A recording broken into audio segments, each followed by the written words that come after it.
Assalamualaikum warahmatullahi wabarakatuh. Halo sobat fisika dimanapun berada.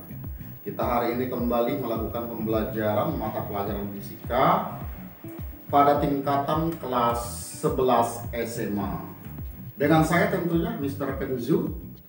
Nah, hari ini kita akan kembali mereview materi-materi kelas 11 yang sudah kita bahas pada video sebelumnya. Tentunya kepada sobat fisika yang masih kurang jelas ataupun belum menonton, ayo silakan tonton video sebelumnya. Nah, pada kali ini sobat fisika kita akan mereview yaitu materi kesetimbangan. Saya sedikit menjelaskan tentang materinya ini, bahwa suatu benda itu kita katakan setimbang. Yang pertama tentunya jumlah gaya yang bekerja pada benda tersebut harus sama dengan 0, dan juga sigma torsi pada benda itu sama dengan 0. Oke, di sini saya yang pertama akan menjawab atau menjelaskan satu soal, di mana soal ini adalah sebuah sistem yang melibatkan tali dan sebuah beban yang bermassa. Nah, seperti ini sobat fisika sistem pada soal ini. Nah, kemudian tentunya di sini ditanya sobat fisika berapa selisih tegangan yang bekerja pada tali yang sebelah kanan dengan sebelah kiri, di mana nantinya kalau kita gambarkan gaya-gaya yang bekerja pada sistem ini. Nah, ini ada beban massanya 2 kg. Tentunya suatu beban, suatu benda akan punya berat. Berat kita gambarkan ke bawah, simbolnya adalah W. Nah, kemudian seterusnya karena beban ini dihubungkan dengan 2 tali, kiri dengan kanan, maka tentunya karena beban ini menarik ya dengan gaya W ke bawah, maka talinya akan tegak. Maka muncul pada masing-masing tali ini tegangan tali. Kita beri nama untuk yang sebelah kiri namanya adalah T1, sedangkan yang sebelah kanan itu adalah T2. Nah, kemudian sobat di sini sudut apit ya antara tali dengan bidang yang kita ikatkan itu adalah 53 derajat. Kemudian kalau yang sebelah kanan itu 37. Nah, kemudian tentunya sobat fisika sebelumnya juga kita sudah tahu bahwa ada alat bantu di dalam sebuah kesetimbangan untuk menjawab soal-soal tersebut, yaitu kita kenal yang namanya kesetimbangan 3 gaya. Nah, jadi kalau kita perhatikan di sini kan ada 3 gaya yang bekerja, makanya kita arahkan ini, kita gunakan alat bantu kesetimbangan 3 gaya. Jadi gaya-gayanya itu adalah T1, T2, dan W. Nah, kemudian kalau kita masih ingat juga bahwa di dalam kesetimbangan 3 gaya, maka kita perlu menentukan dulu sudut apit antar gaya-gaya yang bekerja ini. Nah, berarti coba dulu kalau kita perhatikan ya sobat, ini adalah sebuah segitiga siku-siku. Jadi ini adalah 90 siku-sikunya di sini. Kemudian ini 53, ini 37. Jadi sudut yang ini sudah dapat kita tentukan ya, 90 derajat. Nah, kemudian seterusnya kita akan mencari yang ini ya, dan yang ini. Caranya bahwa sudut yang ini dengan yang ini kan adalah sudut yang berseberangan. Tentunya menurut aturan daripada sudut-sudut yang sudah kita pelajari di SMP atau di SD, itu besarnya akan sama. Berarti di sini 37 juga. Kemudian kalau kita tarik garis bantu ya, secara horizontal, garis putus-putus yang warna biru, berarti ini adalah 90. Berarti sudut yang ini kembali tinggal tambahkan saja, berarti 37 tambah 90, maka dapatnya 127 derajat. Begitu juga sebelah sini, berarti ini dengan ini berseberangan, sama sudutnya. Kemudian ditambah dengan 90, berarti sama dengan 143 derajat. Nah, kalau sudah diketahui sudut-sudut yang mengapit antar gaya tadi, maka sudah bisa kita gunakan alat bantu kesetimbangan 3 gaya tadi. Nah, jadi menurut aturan kesetimbangan 3 gaya, maka nantinya T1 ya dibandingkan dengan sinus di belakangnya. Nah, coba lihat sobat fisika, sinus di belakangnya. Belakangnya berarti lihat panahnya ya. Panahnya kan di sini, berarti depannya ini. Berarti belakangnya sebelah sini berarti sudut yang ini. Jadi T1 dibandingkan sinus di belakangnya berarti adalah sinus 127 akan sama nantinya dengan ya, kita bandingkan terhadap gaya yang sudah diketahui. Nah, berarti di sini kan diketahui ya massa bebannya, tentunya beratnya ini dapat kita cari tentunya kan. Nah, masih ingat ya sobat fisika, kalau berat itu adalah M dikali dengan G ya. Dan nantinya M-nya 2, G-nya 10, berarti nilainya kita dapatkan ini sama dengan 20 Newton ya. Nah, jadi kita bandingkan nilai yang pengen kita cari ini dengan nilai yang sudah diketahui. Jadi jangan dibandingkan terhadap nilai yang belum diketahui, malah nanti ini nggak bisa kita dapatkan ya. Berarti sama dengan tentunya perbandingan bebannya terhadap sinus di belakangnya. Nah, lihat panahnya di depannya, belakangnya berarti ini. Yang pada sudut yang ini, berarti dari gambar jelas ini dapat kita lihat itu sudutnya adalah sinus 90 derajat. Nah, kemudian tinggal masalah matematika, berarti di sini T1-nya sama dengan ya. Ini kita kali silang ke sana, berarti sama dengan sinus yaitu 127 kemudian dibagi dengan sinus 90, kemudian dikali dengan bebannya ya. Nah, kemudian seterusnya tinggal kita tentukan sinus 127. Nah, kalau sobat nantinya kurang paham nilai 127 ini kan sebenarnya keberadaannya ada di kuadran kedua. Kita tahu kuadran kedua itu totalnya 180. Nah, jadi sinus 127 ini sama saja sebenarnya dengan sinus 180 dikurang 127. Berarti sama dengan sinus 53. Jadi ini sama dengan sinus 53 pada kuadran 1. Nah, kemudian kita ingat kalau sinus 127 berarti kuadran kedua, nilai sinus itu adalah bernilai positif. Jadi ini berarti tadi kita gantikan dengan positif sinus 53. Sinus 53 tentunya ini bukan istimewa, tetapi dalam fisika ini sering sekali digunakan.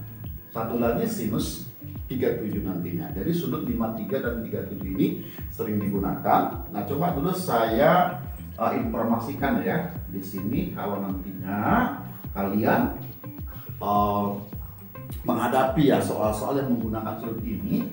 Jadi kalau dia sinus daripada 37, nanti nilainya sama dengan 0,6 ya. Nilainya sama dengan 0,6, sedangkan kosinus 37-nya sama dengan 0,8. Nah, kalau 53 tinggal dibalik aja. Jadi kalau kalian nanti sudah hafal ya, yaitu tentang sudut 37 ini, tinggal dibalik saja. Berarti kalau dia sinus 53, tapi kebalikannya sama dengan 0,8. Kemudian kalau kosinus 53, berarti sama dengan 0,6. Oke, berarti kalau gitu tadi ini sama tadi ya. Dengan apa tadi? Dengan sinus, yaitu 53. Tadi dapatkannya tinggal kita kurang 180 dikurang 127. Oke, sinus 53. Nah, ini berarti 0,8 berarti sama dengan yaitu 0,8. Kemudian kalau sinus 90 kan merupakan sudut istimewa ya. Tentunya kalian sudah hafal tentunya, berarti 1. Kemudian dikali bebannya tadi sama dengan 20. Oke, berarti ini bisa kita coret ini nolnya ya. Kemudian dikalikan, berarti kita dapatkan ini nilai daripada tegangan tali yang pertama sama dengan 16 Newton. Oke, itu untuk T1 nya. Nah, kemudian sekarang dengan cara yang sama kita dapat tentukan nilai daripada tegangan tali yang kedua.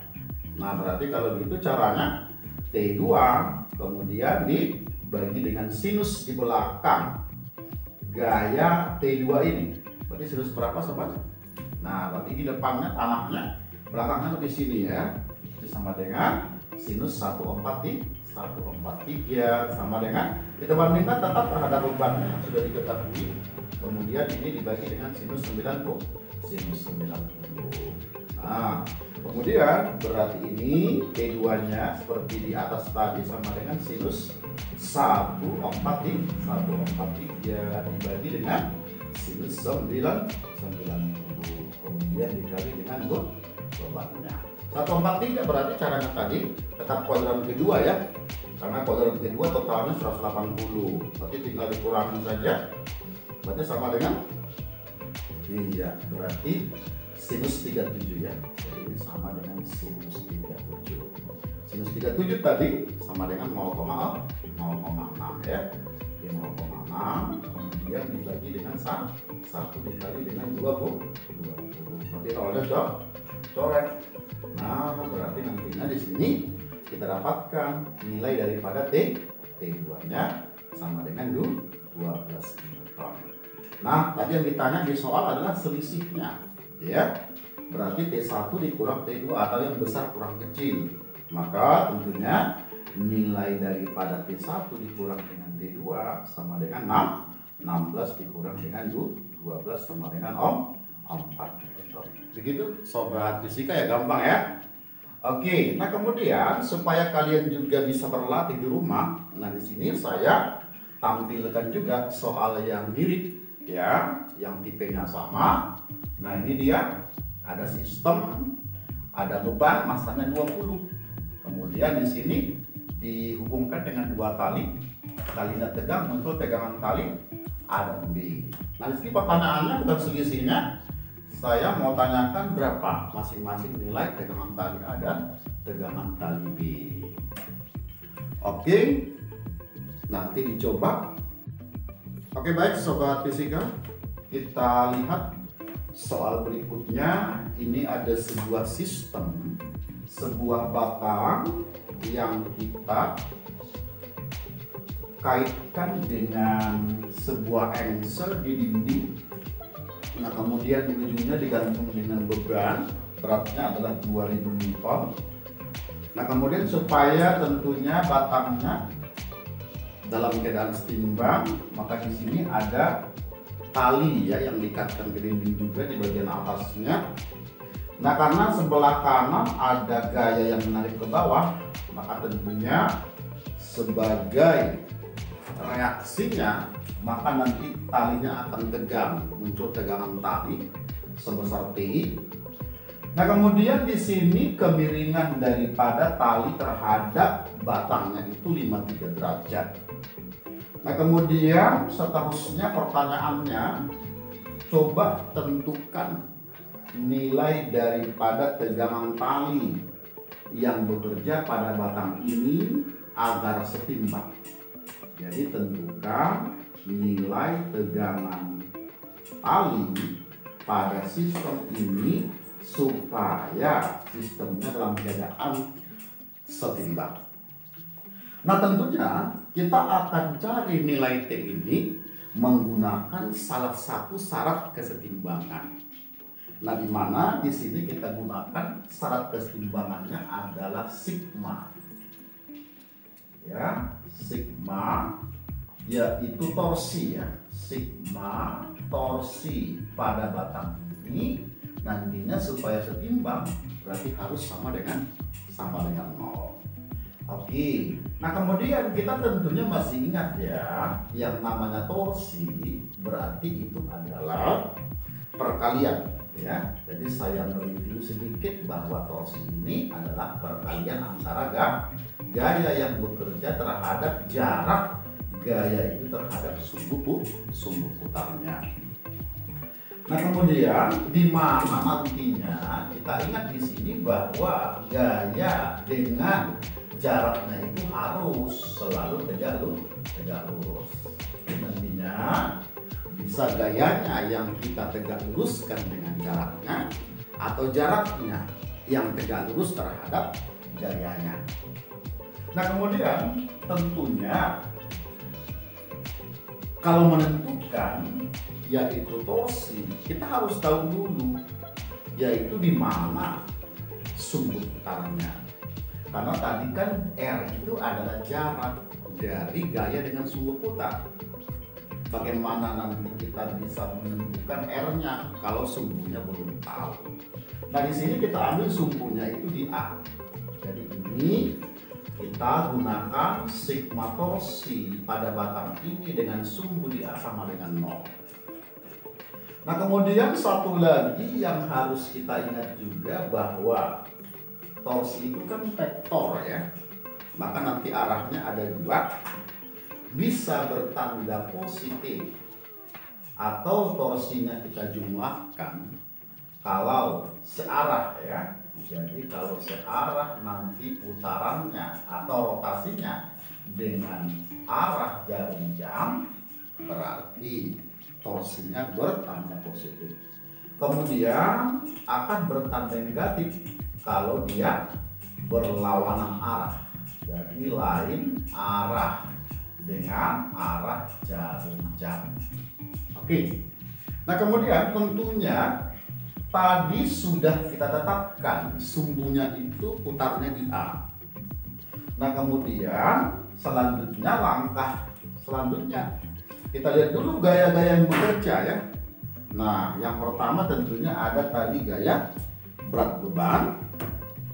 Nah, kemudian batang tentunya punya beban juga. Kalau batang homogen sobat berarti beratnya ada tepat di titik beratnya. Jadi kalau batang homogen titik beratnya di mana? Berarti di tengah-tengah. Nah, berarti kita katakan saja beratnya itu adalah W1. Sedangkan tadi berat beban itu adalah W2. Kemudian talinya tegang berarti muncul tegangan tali. Oke.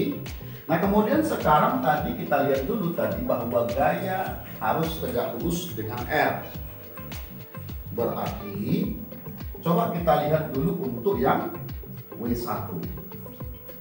Berarti jarak gaya ini yang tegak lurus dengan A berarti adalah yang ini kemarin berarti.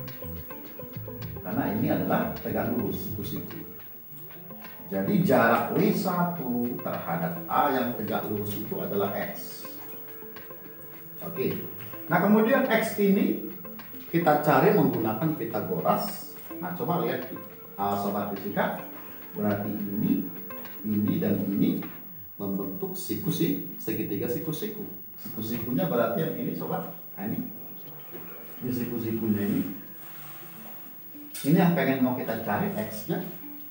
Berarti panjang ini kemarin tadi karena ini ada di tengah-tengah batang, berarti panjang ini kemarin setengah dari panjangnya. Berarti merupakan sisi miringnya. Nah, berarti kita pada segitiga siku-siku ini ingin mencari yaitu sisi alasnya atau sisi yang mengapit sudutnya. Kalau ini namanya sisi depan, ini sisi samping, ini sisi miring. Nah, berarti untuk mencari sisi samping berarti kita gunakan yang namanya cos. Jadi kalau masih ingat sobat fisika, kosinus 53 atau kosinus sudut kemiringannya berarti sama dengan yaitu samping. Ya, sampingnya berarti X. Kemudian dibagi miring berarti dibagi dengan setengah yaitu L. Nah, berarti X ini tinggal kita kali silang berarti sama dengan yaitu setengah kemudian dikali dengan L kemudian dikali dengan kosinus 53. Oke, kosinus 53 berapa tadi sobat, masih ingat? Iya, jadi kosinus 53 itu sama dengan 0,6 ya, sama dengan 0,6. Nah, berarti kalau gitu ini kita bagi dengan 2 berarti sama dengan 0,3 L. Oke ya. Nah, kemudian kalau kita lihat ya, untuk jarak W2 dengan sumbu putaran A, berarti yang tegak lurus berarti yang ini, jarak ini ke sini kita sebut dengan Y, siku-siku di sini. Berarti coba segitiga siku-siku yang ini kita pindahin ke sini ya. Berarti siku-sikunya di sini, ini berarti Y-nya, ini berarti sisi miringnya. Berarti panjang ini ke sini. Berarti sisi miringnya adalah panjang belakang. Nah, berarti tadi kita ingin mencari Y-nya. Y-nya adalah sisi samping. Berarti sama kasusnya dengan yang ini. Berarti langsung saja sobat, kalau di sini berarti Y-nya berarti sama dengan, yaitu apa tadi sobat? Yaitu sisi miringnya. Berarti L kemudian dikali dengan kosinus yaitu 53. Oke, kosinus 53 tadi sama dengan 0,6 berarti Y-nya sama dengan 0,6 dikali L. Oke, nah kemudian kalau kita lihat T-nya, gaya tegangan tali T berarti juga membentuk siku-siku ya. Nah, siku-siku di sini. Ini siku-sikunya pindahkan ke sini. Nah, ini berarti merupakan sisi miring. Panjang ini kemarin berapa? Karena di soal ini adalah 1/4 L, maka sisanya 12. Berarti 1 dikurang 1/4, berarti 3/4 L sebagai sisi miringnya. Kemudian kita ingin mencari jarak yang ini, yang tegak lurus tadi, ya. Jadi ini jarak antara gaya ini dengan ini, berarti ini yang tegak lurus. Ya, berarti kita sebut dengan Z. Berarti kalau kita lihat segitiga siku-siku ini, Z ini adalah sisi depannya. Berarti kalau sisi depan berarti /adalah demi. Berarti sinus 53. Berarti depannya adalah Z. Kemudian miringnya adalah 3/4 L. Nah, tinggal kita kali silang. Berarti kalau gitu Z-nya sama dengan 3/4 L kemudian dikali dengan sinus 53. Nah, kemudian tinggal kita kalikan saja, berarti 3/4 L minus 53 sama dengan 0,8 ya. Berarti 0,8 dibagi 4 0,2 0,3. 0,2 dikali 3 berarti 0,6 L berarti. Oke. Berarti sudah kita dapatkan jarak masing-masingnya. Nah, sekarang kita kembali ke sini ya. Berarti sigma torsi tadi dengan sumbu dia harus sama dengan 0 supaya seimbang. Nah, kemudian kita perlu arah dulu supaya kita tahu apakah nanti torsinya ditambah atau dikurang. Nah, coba kita mulai dari W1. Berarti kalau sumbunya di sini, berarti ini harus diputar searah jarum jam. Ini tandanya adalah positif. Nah, kemudian W2 juga sama ya. berarti positif. Sedangkan T ini harus kita ketahui seperti ini, berarti dia tandanya negatif. Nah, sudah tahu arahnya. Sekarang kita akan tuliskan masing-masing torsi dari ketiga gaya ini. Nah, berarti yang pertama berarti tadi namanya adalah W1. Kemudian jaraknya apa tadi jaraknya tadi? Berarti jarak ini kemari, berarti X. X tandanya positif ya. W2 juga positif. Berarti W2 kemudian W2 dikali jaraknya tadi yang tegak lurus berarti yang ini. Berarti nah kemudian dikurang ya. Karena tadi kalau T itu minus. Gayanya adalah T, jaraknya tegak lurus dengan A itu adalah Z-nya. Berarti Z berarti tadi jumlahnya harus sama dengan 0. Nah, tinggal kita masukin. Berarti W1 tadi nilainya adalah massa ya daripada batangnya. Oke. Nah, jadi tadi sudah kita tuliskan ya sigma torsinya. Tadi supaya sigma harus sama dengan 0 ya. Nah, kemudian kita tinggal memasukkan ya nilai-nilainya saja. W1 berarti beratnya batang ya. Apa ada batang? Sama dengan 400 Newton. Berarti 400. Kemudian tadi X-nya ya. X-nya tadi berapa sobat?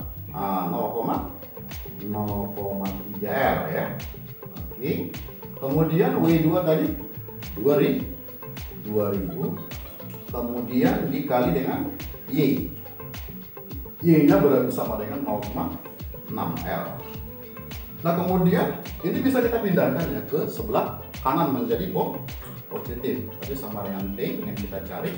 Z-nya tadi sama dengan 0,6 R.